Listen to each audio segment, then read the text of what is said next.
There was a time in America when you gave a company 30 years, and that company gave you a pension for life. A gold watch, a guarantee. That promise did not die on its own. It was dismantled, repackaged as something called freedom, and handed back to you as your problem. $40 trillion now sits in a system born from one paragraph in the Revenue Act of 1978, a loophole never meant for ordinary workers. In 2026, the first generation raised inside that experiment hits retirement. What they will discover is the heist was already complete. Section 401K of the Internal Revenue Code was never supposed to be a household name. In 1978, Congress tucked a single paragraph into the Revenue Act, a technical tweak meant to let high-paid executives stash away bonuses before taxes. The official record called it a cash or deferred arrangement. No one debated its impact on the average worker. No one predicted it would become the backbone of American retirement. The language was dry, buried deep in legislative transcripts, and barely rated a footnote in the House Ways and Means Committee report. The intent was clear: give corporate officers a way to postpone taxes on their extra compensation. The rest of the workforce was not even mentioned. Then came Ted Benna, a benefits consultant with a knack for reading between the lines. In 1980, while combing through the statute, Benna spotted something Congress had missed. The law did not actually say executives only. It said any employee. That single word opened a door. Benna drafted a plan for his client that let all workers, not just the top brass, funnel part of their regular pay into a tax-sheltered account. The first proposal went to Johnson & Johnson, offering a 3% employer match and a simple enrollment form. Payroll deductions, pre-tax savings, employer match. Suddenly, the mechanics of a gold-plated executive perk could be mass-produced for the mailroom. Benna's operational hack was not a revolution by design. It was a loophole, repackaged and scaled up. Within months, consulting firms and corporate lawyers caught on. The salary deferral model spread, not because Congress intended it, but because one man saw how the rules could be bent. The rhetoric of empowerment and personal choice would come later, as companies realized they could swap expensive pension promises for a plan that shifted risk to the worker. But in the beginning, it was just a clever workaround, one that would quietly set the stage for a $40 trillion transfer of responsibility and a future where the guarantee died in a footnote. Step back to an era when a job meant more than just a paycheck. For most of the 20th century, the American retirement promise was simple. Put in your years and the company would take care of you until the end. This was not just a slogan, it was a contract, written into the bones of the economy. The first private pension plan appeared at American Express in 1875, and by the post-war boom, defined benefit pensions had become the gold standard. Employers funded the plans, calculated your payout based on salary and service, and guaranteed a monthly check for life. No market roulette, no fine print. The only gamble was how long you would live to collect. In the heyday of the defined benefit era, more than 4 out of 5 large companies offered these plans. Steelworkers, teachers, engineers, secretaries all expected the same deal. Decades of loyalty would be rewarded with a steady income, indexed for inflation, immune to Wall Street's mood swings. The gold watch at retirement was not just a trinket, it was a symbol of a system where risk stayed with the employer. Workers did not need to become amateur investors or worry about outliving their savings. The company bore the burden, and the social contract was clear. You worked, they paid, period. This model created a rare kind of certainty. In boardrooms and union halls, the promise of a guaranteed pension shaped life decisions: when to retire, where to live, even how to plan for your children's future. The numbers backed it up. By the 1960s, private defined benefit plans covered nearly half the workforce, and the Pension Benefit Guaranty Corporation stood as a federal backstop. This was the baseline that made middle-class security possible. The risk was not personal. It was pooled, managed, and at least on paper, contained. That's what was on the till before the rules changed, before the fine print of Section 401K began to rewrite the ending. ERISA was supposed to be the firewall. Passed in 1974, the Employee Retirement Income Security Act promised to protect workers from broken pension promises and corporate double-dealing. Congress wrote in strict funding mandates. Companies had to set aside real money for every pension they offered. No more IOUs or creative accounting. Section 404A set a high bar. Fiduciaries had to act solely in the interest of plan participants, with the same care a prudent person would use with their own money. On paper, it was a fortress. In practice, it became a lever. The funding rules looked noble, but they landed on corporate America like a sledgehammer. Suddenly, every pension promise had to be backed by hard assets. If the market tanked or interest rates shifted, companies were on the hook to top up the plan immediately and in full. For firms with aging workforces, these obligations ballooned into multi-billion-dollar threats to earnings and credit ratings.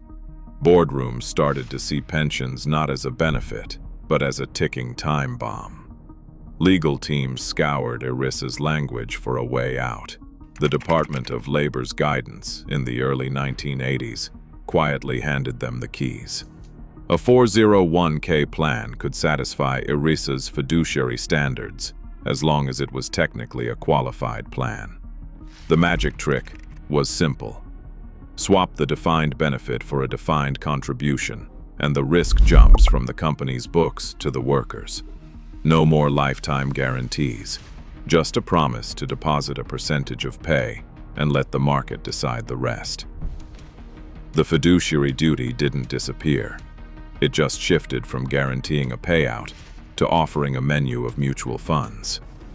The law that was meant to lock down the gold watch era became the legal foundation for its dismantling. By the early 1980s, the path was clear. Companies could freeze their old plans, launch a 401K, and claim full compliance with ERISA. The paperwork was clean, the liabilities vanished, and Wall Street stood ready to collect a cut of every dollar that moved.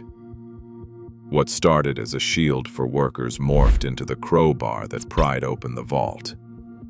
The betrayal wasn't in the fine print. It was in plain sight, buried in the legal machinery that made the heist possible.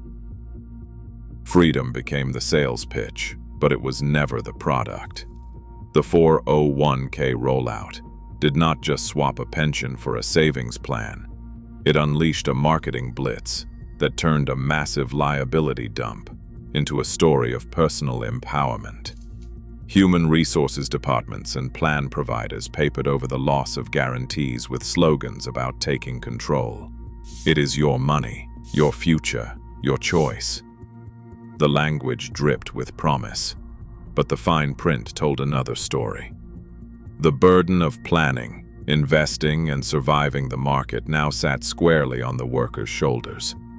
Designers understood that most people do not crave financial complexity, so they built in shortcuts. Auto-enrollment became the norm, nudging millions into default funds and contribution rates they barely noticed. Once you were in, inertia did the rest. Behavioral economists call it a nudge, but in practice it was a lock-in. Nearly 90% of workers who were auto-enrolled in a 401K never changed their investment settings or contribution levels. The illusion of choice masked a system engineered for passivity, where opting out felt harder than playing along. Meanwhile, every new participant meant another account subject to management fees, administrative charges, MBOs, and the silent siphoning of returns. The rhetoric of empowerment was a clever mask. The real trick was convincing an entire workforce that shifting risk onto their backs was a favor. The heist was not just in the dollars moved off corporate books.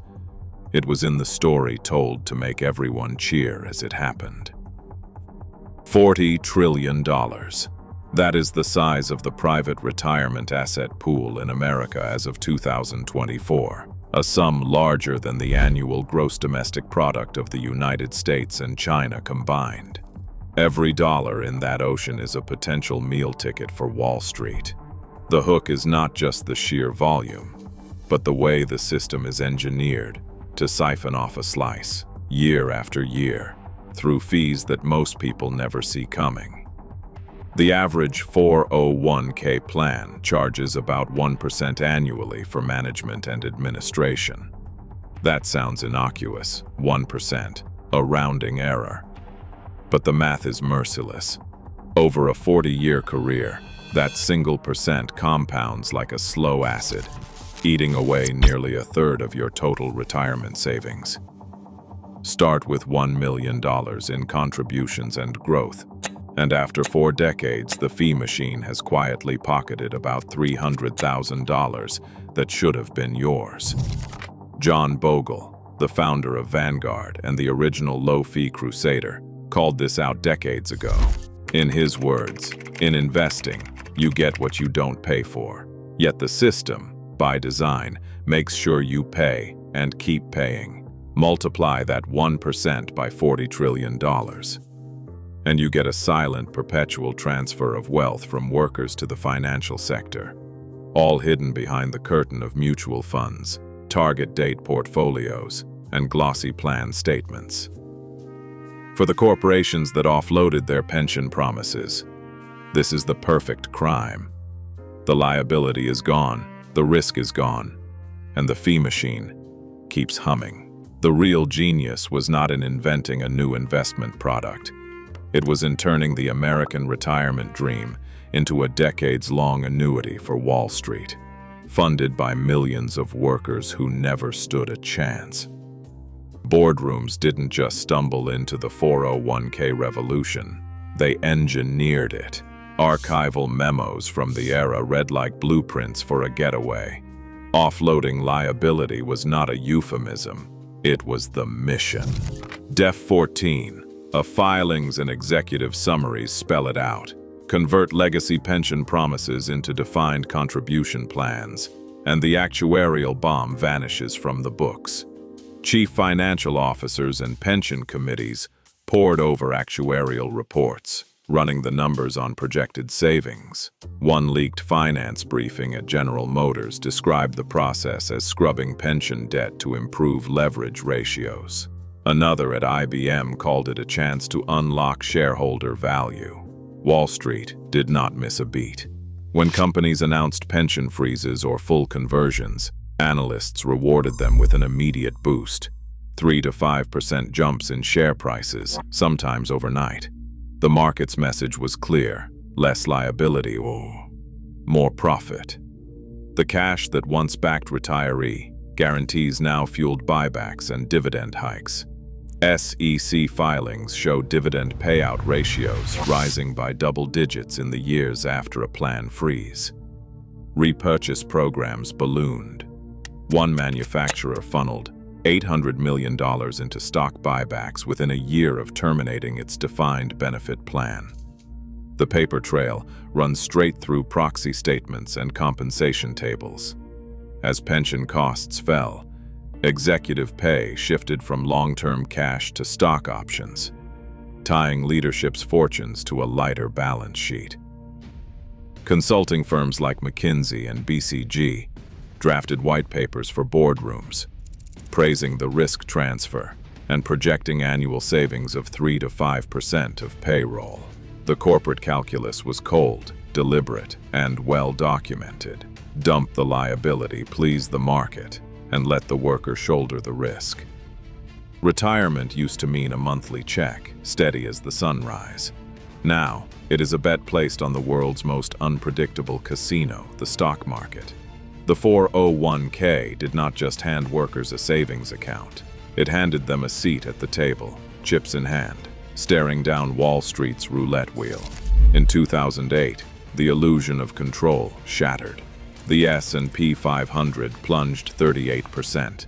The The so-called VIX, the market's fear gauge, spiked above 80, levels not seen in modern history. In a matter of months, trillions evaporated from retirement accounts.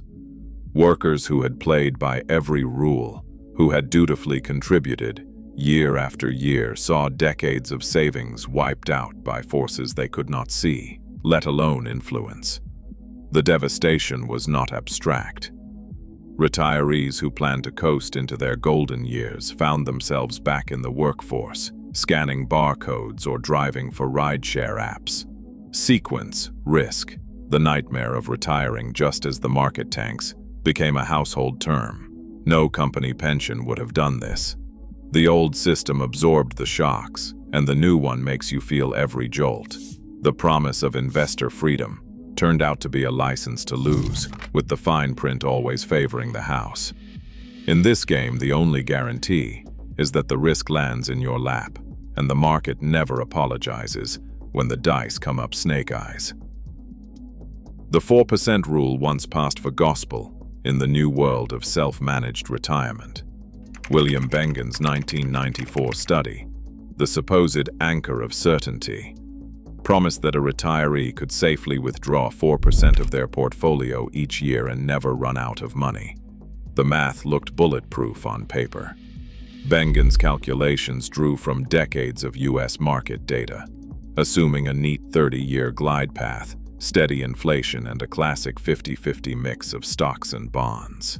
For years, this rule was the last comfort left after the gold watch pension faded into myth. But the numbers never stood still. Since 2000, the ground beneath the rule has shifted. Bond yields sagged to historic lows. Market shocks hit harder and more often. And retirees lived longer than Bengen's models ever imagined. New Monte Carlo simulations run on data after 2000 show a grim pattern. That old 4% comfort now carries a 30 to 40% risk of running dry before the finish line. The safe withdrawal rate for today's retiree is closer to 3.5%, maybe less once you factor in the silent drain of fees and the drag of inflation. What was sold as a simple formula for security is now a technical trapdoor. The 4% rule, once a lifeline, has become just another myth, propping up a system designed to offload risk and keep workers guessing. The math does not lie. The safety net is full of holes, and the market never guarantees a soft landing. Only 2 out of every 10 workers feel truly confident they will have enough to retire. That is not a blip. It is a warning siren. In 2026, 2.5 million Americans will hit age 65, all at once. The system is about to face its first true stress test, and the numbers are not on anyone's side. Meet Linda, age 62. She spent 3 decades on the factory floor, loyal until the plant swapped its pension for a 401k in 1999. Her account balance sits at $95,000. Healthcare alone will eat $165,000 over her lifetime before a single dollar goes to rent or groceries. The silent 1% annual fee has already drained nearly 1/5 of her savings.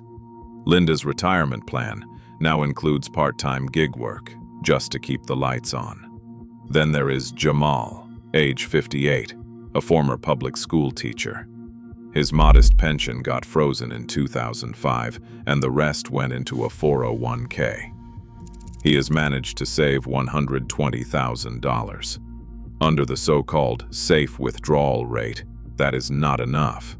He will have to delay Social Security, stretching every paycheck and hoping the market does not crater at the wrong moment. Multiply their stories by millions. The freedom to choose has become the freedom to fall short. As the 2026 wave crests, the real question hangs in the air. Can a system built on individual risk survive a demographic tidal wave, or will the promise snap under its own weight? Today, Wall Street skims billions each year from retirement accounts, while nearly half of United States households risk outliving their savings. As the first full 401k generation faces retirement in 2026, the cracks aren't personal, they are structural. The true heist wasn't theft in the night, but a silent shift of risk disguised as freedom. The question now: who profits when security becomes speculation? Drop your thoughts below. Your future might depend on it.